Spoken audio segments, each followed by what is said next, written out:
Burianova väža patrí medzi najkrajšie a najznámejšie pamiatky Žiliny. Stojí v centre mesta pri katedrále Najsvätejšej Trojice a už stáročia dotvára typickú panorámu Žiliny, ktorú si návštevníci spájajú s historickým jadrom mesta. Táto 46-metrová renesančná väža pôvodne slúžila ako zvonica, pozorovateľňa aj ochrana pred požiarmi a nepriateľmi, no dnes láka najmä na vyhliadku spôsobivými pohľadmi na mesto a okolité pohoria.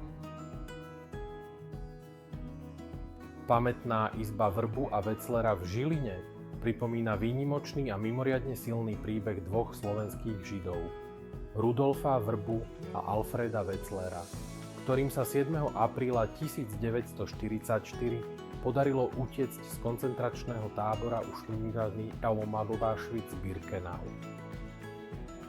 Kostol obrátenia svätého Pavla Apoštola patrí medzi najvýznamnejšie národné kultúrne pamiatky.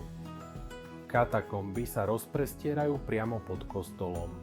Pochádzajú z 15. storočia a kedysi slúžili ako krypta a úkryt pre mešťanov.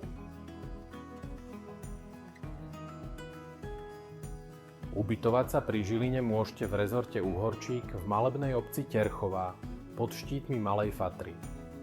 K dispozícii máte 3 komfortné chaty na prenájom: Uhorčík, Ilčík a Rajnoha.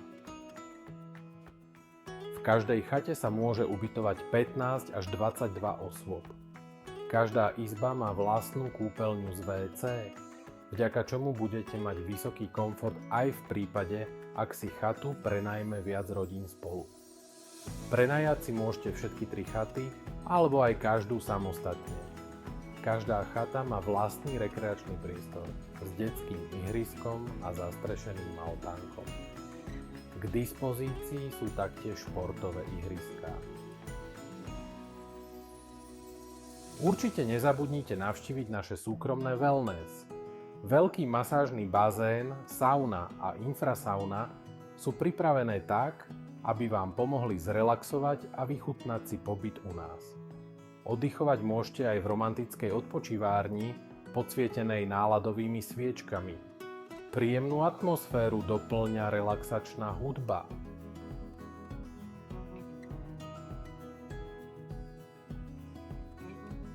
Pripravujeme chutné domáce špeciality a stravovať sa u nás môžete formou raňajok, polpenzie alebo plnej penzie.